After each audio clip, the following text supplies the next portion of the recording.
দর্শক এ পর্যায়ে সবাইকে আমন্ত্রণ জানাচ্ছি সংবাদপত্রের পর্যালোচনা ভিত্তিক পত্রিকার চোখে দেশ অনুষ্ঠানে।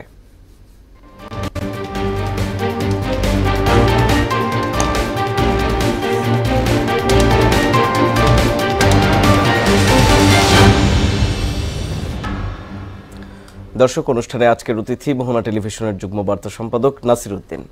নাসির, পত্রিকার চোখে দেশ অনুষ্ঠানে আপনাকে স্বাগত। আমরা শুরুতেই দেখে নিব আজকের দৈনিক জাতীয় পত্রিকাগুলোর প্রধান প্রধান শিরোনামগুলো। শুরুতেই প্রথম আলো, টাকা ফেরাতে আইন আসছে, শিশুটি এখনো লাইফ সাপোর্টে, রিমান্ডে 4 আসামি। দৈনিক ইত্তেফাক, পাচার হওয়া 23,000 কোটি ডলার ফেরাতে বিশেষ আইন হচ্ছে, দ্রুত বিচার ও সাজা কার্যকরে এই সমাধান। সমকাল, বাংলাদেশে 3,399 অবৈধ ভারতীয়র বসবাস, ধর্ষণ নিপীড়নের প্রতিবাদ বিক্ষোভ চলছেই। বাংলাদেশ প্রতিদিন, কিভাবে বাঁচবে ঢাকা, সংস্কারে ঐক্যের কঠিন চ্যালেঞ্জ। যুগান্তর, 5 দেশে মিলেছে বিপুল সম্পদ, হাসিনা পরিবারের ব্যাংকে 635 কোটি টাকা। বণিক বার্তা, বাজার অংশীজনদের দিয়েও তদন্ত কমিটি করা বিএসইসির ভুল ছিল কি? হাবিবুল্লাহ বাহার কলেজের ভারপ্রাপ্ত ভাইস প্রিন্সিপাল নিজের বাসায় খুন।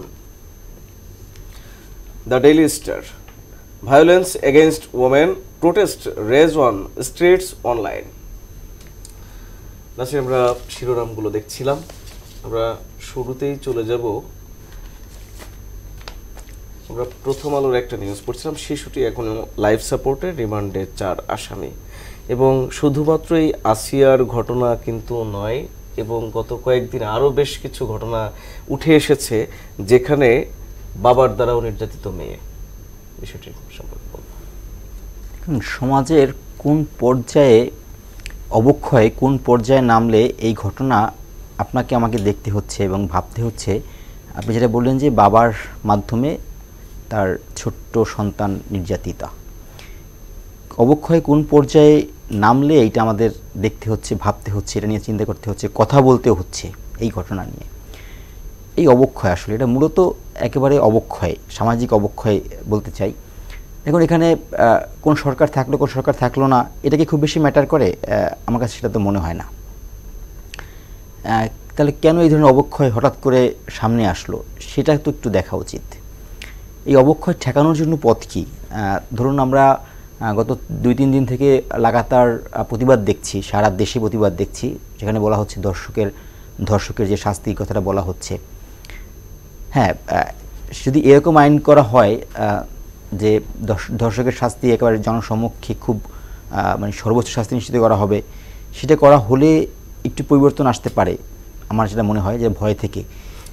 আমি একটা বিষয় এখানে একটু জুড়ে দিতে চাই, সেটি হচ্ছে যে অনেক সময় অনেকেই বলতে শোনা যায় যে না, আসলে মেয়েরা বুকে ওড়না নিয়ে চলে না, বা হচ্ছে যে তাদের বাজে পোশাকের কারণেই তারা ধর্ষিত হচ্ছে, এরকম একটা মন্তব্য করতে শোনা যায়। তো আসলে এই যে 10 বছর 12 বছরের বাচ্চারা, এরা কিভাবে আসলে ধর্ষককে প্রভাবিত করছে? হ্যাঁ, সেটাই। এটা এক ধরনের গোড়ামি চিন্তা আমার দৃষ্টিকোণ থেকে।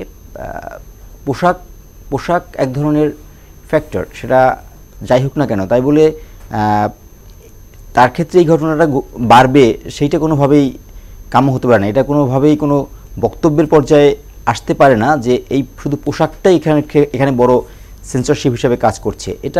এটা কোনো বক্তব্যের বা কোনো কাম্য একটা বক্তব্য না, যেটা দিয়ে আসলে সমাজকে আরও বেশি কি বলা হয়, বিভাজন কিংবা মেয়েদের জন্য আরও বেশি কঠিন করে তোলা হচ্ছে এই ধরনের বক্তব্যের মাধ্যমে। আমার যেটা করা উচিত, কেন মানুষ সহানুভূতিশীল হবে না, কেন সহনশীল হবে না, কেন আমরা নারীর প্রতি, মেয়েদের প্রতি কেন আমরা সহানুভূতিশীল হব না, সেই জায়গাটাতে যদি এভাবে পোশাক নিয়ে এভাবে অন্যদিকে নিয়ে যাওয়া হয়, তখন সেই ঘটনাটা আরও বেশি সামনে চলে আসবে, যেই ঘটনাগুলোর কারণে সমাজ বেশি আর অবক্ষয়ের দিকে চলে যাচ্ছে। এই জায়গাগুলোতে আমরা যেটা মনে করি, সামাজিক অবক্ষয়ে রোধ করার জন্য কী চিন্তা করার আছে, কিভাবে দেখা যায়। আপনি ধর্ষকের সর্বোচ্চ শাস্তি নিশ্চিত করা হলে সেটা এক ধরনের কিছুটা উপকার হবে, যে হ্যাঁ, ভয় থেকে এক ধরনের লাভ হলো যে ভয়ের কারণে আমরা এই ধরনের অপরাধে জড়ালাম এবং না। এই যে এই ধরনের ঘটনা সামনে আসছে, সেক্ষেত্রে কি আপনার কাছে কি মনে হয় যে দিন দিন একটা মেয়ে যে বড় হচ্ছে, সে তার বাবার কাছেও কি আসলে অনিরাপদ নিজেকে মনে করছে না? দেখুন, বাবার কাছে অনিরাপদ এটা আমি খুব বড় আকারে এখনো বলতে চাই না, কারণ এটা খুব একটা দুটো ঘটনা, কিন্তু সে তার পারিপার্শ্বিক অবস্থার ভিতরে অনিরাপদ। সে তার এমন হতে পারে যে সে তার পরিবারের মানে বেশিরভাগ সদস্যের কাছেই অনিরাপদ মনে করছে। তার যে মানুষকে যার সঙ্গে সে প্রতিদিন উঠছে বসছে, যে পুরুষের সঙ্গে সে হতে পারে চাচা, হতে পারে অন্য অন্য যে তার আত্মীয়, যাদের সঙ্গে সে মনে করছে যে আমার বাবা সমতুল্য, তাদের কাছে সে অনিরাপদ, সে সমাজের কাছে অনিরাপদ, সে পরিবারের কাছে অনিরাপদ। এই যে এক ধরনের নিরাপত্তাহীনতা নিয়ে বেড়ে ওঠা একটা মেয়ের জন্য, মেয়েদের জন্য, একটা মেয়েরা মেয়েদের জন্য, সেইটা আসলে আমাকে কষ্ট দিচ্ছে। এই জায়গাটাতে রাষ্ট্র কতটুকু করণীয় আছে সেটা নিয়ে ভাবতে চাচ্ছি না, তবে পরিবার এবং সমাজকে মিলে একটা এই ধরনের ভয়ের পরিবেশ থেকে আমাদের বেরিয়ে আসার জন্য এক ধরনের চিন্তা, এক ধরনের পরিকল্পনা, এক ধরনের কাঠামো সংস্কার করা উচিত, যে কাঠামোতে একটি মেয়ে অব্যাহত থাকলে ভবিষ্যতে আমরা একটা অসুস্থ জাতি না হয়ে যায়, সেরকম একটা চিন্তা থেকে আমরা দৈনিক ইত্তেফাকের একটা শিরোনামে চলে যাব। পাচার হওয়া $23,000 কোটি ফেরাতে বিশেষ আইন হচ্ছে, প্রধান উপদেষ্টার সভাপতিত্বে টাস্কফোর্সের বৈঠকে একথা বলা হয়েছে।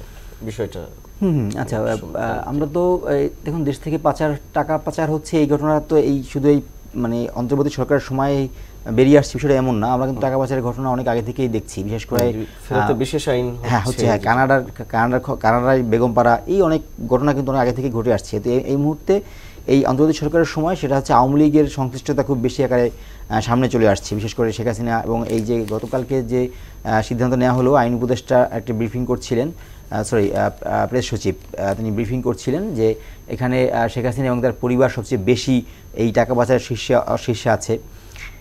হ্যাঁ, আইনটা হওয়া দরকার, কারণ আমরা এত টাকা, আমাদের দেশ থেকে এত টাকা পাচার হয়ে গেল এবং সেই টাকাগুলো আমরা ফেরাতে পারবো না, যে টাকাগুলোর সঙ্গে হয়তো আপনার এবং আমারও কন্ট্রিবিউশন আছে। হ্যাঁ, এবং সেই কন্ট্রিবিউশনটা যদি ঠিকমতো থাকতো, আমার দেশ হয়তো আরও অন্য দিক থেকে আরও বেশি ডেভেলপমেন্ট থাকতে পারতো। তো সেই জায়গাটাতে আমরা পিছিয়ে গেলাম এবং সেই টাকাগুলো অন্য আরেকটা গোষ্ঠী তারা এরকম অনিয়ম দুর্নীতির মাধ্যমে লোপাট করে নিয়ে গেল, আর সেটা আমরা ফিরিয়ে আনতে পারবো না, এইটা হতে পারে না। সেই হিসাব করলে অন্তর্বর্তী সরকারের এই যে উদ্যোগ, তারা বিশেষ আইন করে হোক, যেভাবেই হোক না কেন, অন্য দেশের সঙ্গে তারা চুক্তি করে হোক কিংবা কনভারসেশন করে হোক, যেভাবেই হোক না কেন, টাকাগুলো ফিরিয়ে এনে বাংলাদেশের মানুষের উন্নয়নে, বাংলাদেশের মানুষের প্রয়োজনে সেটা কাজে লাগুক, সেটাই আসলে দেখা উচিত। আমরা বণিক বার্তার একটা শিরোনাম পড়ছিলাম, হাবিবুল্লাহ বাহার কলেজের ভারপ্রাপ্ত ভাইস প্রিন্সিপাল নিজ বাসায় খুন। বারবার কিন্তু সেই অন্তর্বর্তী সরকারের নিরাপত্তা বিভাগ নিয়ে, প্রশাসন নিয়ে কিন্তু কথা উঠছে এবং আমরা দেখছি যে আসলে আমরা খুবই বর্তমানে দেশের জনগণ একটা অনিরাপদ অবস্থায় কিন্তু বসবাস করছে, যেখানে ছিনতাই ডাকাতি কিন্তু চলছে এবং খুন, সবকিছু মিলিয়ে।